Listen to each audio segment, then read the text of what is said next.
नमस्कार दोस्तों, आज के इस वीडियो में हम बात करेंगे इंडियन एयर फोर्स द्वारा अग्निवीर वायु नॉन कॉम्बैटेंट के पदों के फार्मों के बारे में। दोस्तों, इन पदों पर आपको भर्ती के लिए फार्म किस प्रकार से भरना है, इस वीडियो में इस बारे में अच्छे से बताया गया है, इसलिए इस वीडियो को अंत तक ज़रूर देखें। तो देखिए, शुरू करते हैं आज का वीडियो। सबसे पहले बात करें फार्म की, तो जैसा कि आपको दिखाई दे रहा है स्ट्रीम अप्लाइड फॉर, इसमें आपको अपनी स्ट्रीम, जिस भी स्ट्रीम के लिए आप आवेदन कर रहे हैं वह भरनी है। भारतीय वायुसेना में इस समय सिर्फ 2 स्ट्रीम के लिए आवेदन मांगे गए हैं, एक है हॉस्पिटैलिटी स्ट्रीम और दूसरी है हाउसकीपिंग स्ट्रीम।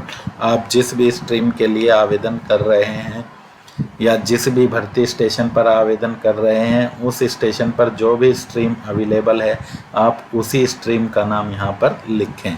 जैसे मैं हाउसकीपिंग स्ट्रीम के लिए आवेदन कर रहा हूँ तो यहाँ पर मैंने हाउसकीपिंग स्ट्रीम लिख दिया है। उसके बाद रजिस्ट्रेशन नंबर और रोल नंबर, इन दोनों को आपको खाली छोड़ देना है, क्योंकि इसे विभाग द्वारा यानी कि एयरफोर्स स्टेशन के द्वारा जहाँ पर आप अपना फार्म भेज रहे हैं उनके द्वारा ही भरा जाएगा। उसके बाद बात करें कॉलम नंबर 1 की, तो इसमें आपको अपना नाम अंग्रेज़ी के बड़े अक्षरों में लिखना है। उसके बाद 1B में आपको अपने आधार कार्ड का नंबर लिख देना है। कॉलम नंबर 2A की बात करें तो इसमें आपको अपने पिताजी का नाम अंग्रेज़ी के बड़े अक्षरों में लिख देना है। उसके बाद कॉलम नंबर 2B में आपको अपने पिता का व्यवसाय, वह जो भी काम करते हैं, बिजनेसमैन हैं, गवर्नमेंट सर्वेंट हैं, कृषक हैं, जो भी हैं, उस बारे में आपको यहाँ पर लिख देना है। कॉलम नंबर 2C में आपको अपनी मदर का नाम लिखना है। दोस्तों, ध्यान रहे यह सभी प्रविष्टियाँ यानी आपको अपना नाम, पिता का नाम, अपना आधार कार्ड नंबर, अपनी डेट ऑफ बर्थ, यह सभी आपको 10वीं के अंक तालिका में जैसी भी आपकी लिखी हुई है उसी के अनुसार आपको यहाँ पर लिखनी है। और ध्यान यह भी रखना है कि ये सब कॉलम आपको अंग्रेज़ी के बड़े अक्षरों में ही भरने हैं। उसके बाद बात करें तो यहाँ पर आपको अपना एक फ़ोटो चिपकाना है। दोस्तों, फ़ोटो चिपकाते समय आपको स्लेट पर अपना नाम लिखना है और फ़ोटो खिंचवाने की डेट भी लिखनी है। यह फ़ोटो चिपकाकर आपको इस प्रकार से अपना हस्ताक्षर इस फ़ोटो पर कर देना है कि वह आधा आपका फार्म पर आ जाए और आधा फ़ोटो पर चला जाए। उसके बाद बात करें कॉलम नंबर 3 की, तो कॉलम नंबर 3 में आपको अंकों में अपनी जन्मतिथि लिख देनी है। उसके बाद कॉलम नंबर 3A में ही आपको एज ऑन 25/10/2022 लिखकर अपनी आयु कितने साल और कितने महीने की पूरी हो चुकी है वह गणना करके लिख देना है। कॉलम नंबर 4 में सभी को नेशनैलिटी में इंडियन लिखना है। कॉलम नंबर 5 में सभी को मैरिटल स्टेटस में अनमैरिड ही लिखना है। और कॉलम नंबर 6 में बॉडी टैटू में सभी को नो ही लिखना है, यानी कि यह सभी इंडियन, अनमैरिड और नो जैसा आपको दिखाई दे रहा है इसी प्रकार ही लिखेंगे। कॉलम नंबर 7 में आपको अपना पूरा डाक का पता, अपनी ईमेल आईडी और मोबाइल नंबर लिख देना है। इसी तरह कॉलम नंबर 8 में आपको अपना पूरा स्थायी पता फिर से लिख देना है। कॉलम नंबर 9 की बात करें तो जिस भी बोर्ड से आपने 10वीं पास की है, सबसे पहले बॉक्स में 10वीं के सामने आपको जिस भी बोर्ड से आपने 10वीं पास की है वह भर देना है और सर्टिफिकेट नंबर में आपके 10वीं का जो भी मार्कशीट नंबर है वह लिख देना है। यदि आप 10वीं के अलावा 12वीं पास हैं तो नीचे आपको 12वीं के बोर्ड का नाम और 12वीं के सर्टिफिकेट का नंबर भी लिख देना है। कॉलम नंबर 10 में आपको लैंग्वेज की बात करें तो एक लैंग्वेज आपको आवश्यक रूप से अंग्रेज़ी भरनी है। दूसरी लैंग्वेज, यदि आपने हिंदी पढ़ी है 10वीं तक तो हिंदी, पंजाबी पढ़ी है तो पंजाबी, और कोई क्षेत्रीय भाषा जैसे उड़िया, मलयालम, तमिल, बंगाली, जो भी आपकी भाषा है वह आप लिख सकते हैं।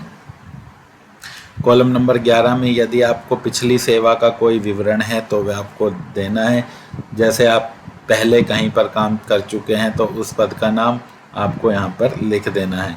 इसी तरह कॉलम नंबर 12 में यदि आप वर्तमान में कार्यरत हैं तो उस पद का नाम आपको यहाँ पर लिख देना है। यदि आप कार्यरत नहीं हैं तो फिर आप इस कॉलम में नो लिख सकते हैं।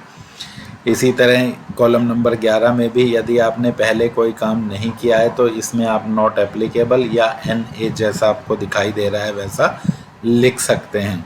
कॉलम नंबर 13 में यदि आप वायु सैनिक के पुत्र हैं तो आपको यहाँ पर अपने यस लिखना है और पिता के डिस्चार्ज सर्टिफिकेट या पेंशन ऑर्डर की प्रति आपको इस फार्म के साथ लगानी है। यदि आपके पिताजी एयरफोर्स से रिटायर नहीं है या एयरफोर्स में वर्तमान में कार्यरत नहीं है तो आपको यहाँ पर नो लिख देना है। इसके बाद यदि आपके पास अनुभव है तो वह अनुभव आपका कितने वर्ष और कितने माह का है वह उल्लेख आपको कॉलम नंबर 14 में करना है। उसके बाद यहाँ पर नीचे आपको डेट डाल देनी है जिस डेट को आप फार्म भेज रहे हैं और यहाँ पर आपको अंग्रेज़ी के रनिंग स्क्रिप्ट में अपना सिग्नेचर कर देना है। दोस्तों ध्यान रहे फार्म के सभी कॉलम आपको अंग्रेज़ी के बड़े अक्षरों में ही भरने हैं। आप चाहें तो सिर्फ ईमेल और अपना सिग्नेचर है वो छोटे अक्षरों में कर सकते हैं। यदि आप चाहें तो अपना ईमेल भी कैपिटल लेटर में भर सकते हैं, लेकिन सिग्नेचर आपको कैपिटल लेटर में नहीं करने हैं, वह आपके रनिंग स्क्रिप्ट में ही होने चाहिए। इसके बाद सर्टिफिकेट बाय एप्लीकेंट में आपको डेट लिख देनी है और अपना सिग्नेचर यहाँ पर कर देना है। उसके बाद इसमें डिटेल ऑफ सर्टिफिकेट अटैच्ड में आपको सभी कॉलमों पर यस पर टिक कर देना है और नो को काट देना है जैसा कि आपको दिखाई दे रहा है। इसके बाद यदि आपकी उम्र 18 साल से कम है तो यह कंसेंट फार्म आपके पिता के द्वारा आपको भरकर दिया जाएगा। यहाँ पर आपके पिता के हस्ताक्षर होंगे और नीचे तिथि लिखी जाएगी। इसी तरह सिग्नेचर ऑफ कैंडिडेट पर आपके हस्ताक्षर होंगे और तिथि लिखी जाएगी। आई के बाद आपको अपने पिता का नाम लिखना है और सन डिपेंडेंट के बाद आपको अपना नाम लिखना है। किंतु यदि आपकी उम्र 18 साल से ऊपर है तो फिर यह कंसेंट फार्म नए भरकर आपको यह नीचे दिया गया कंसेंट फार्म भर लेना है जिस पर आपके पिता के हस्ताक्षर की आवश्यकता आपको नहीं है। यहाँ पर आपको आई के बाद अपना नाम लिखना है और डेट में जिस भी तिथि को आप फार्म भेज रहे हैं वह तिथि और सिग्नेचर ऑफ कैंडिडेट में आपको अपना हस्ताक्षर कर देना है। 18 वर्ष से ऊपर की आयु के बच्चे तो कंसेंट सर्टिफिकेट बाय कैंडिडेट को भरेंगे और 18 साल से कम वाले कंसेंट सर्टिफिकेट बाय पेरेंट्स भरेंगे। ठीक है। इसके बाद certificate by chief administration officer यह आपको नहीं भरना है। एडमिट कार्ड की बात करें तो एडमिट कार्ड में जिस भी स्ट्रीम के लिए आप अप्लाई कर रहे हैं उसका नाम लिख देना है। कॉलम नंबर 1 में आपको अपना नाम, कॉलम नंबर 2 में आपको अपना आधार कार्ड नंबर, कॉलम नंबर 3 में आपको अपने पिता का नाम और कॉलम नंबर 4 में आपको अपना पता लिख देना है और एक फ़ोटो चिपका कर इस पर अपना हस्ताक्षर कर देना है। इसके अलावा 5-6 नंबर कॉलम या नीचे डेट और सिग्नेचर पे आपको कुछ भी नहीं करना है, यह सब आपको खाली छोड़ देना है। लिफाफे की बात करें तो जिस लिफाफे में आप आवेदन डालकर भेजेंगे उस लिफाफे पर आपको अग्निवीर वायु नॉन कॉम्पैटेंट इनटेक 1/2022 लिखना है। ध्यान रहे आवेदन आपको केवल साधारण डाक के माध्यम से ही भेजना है।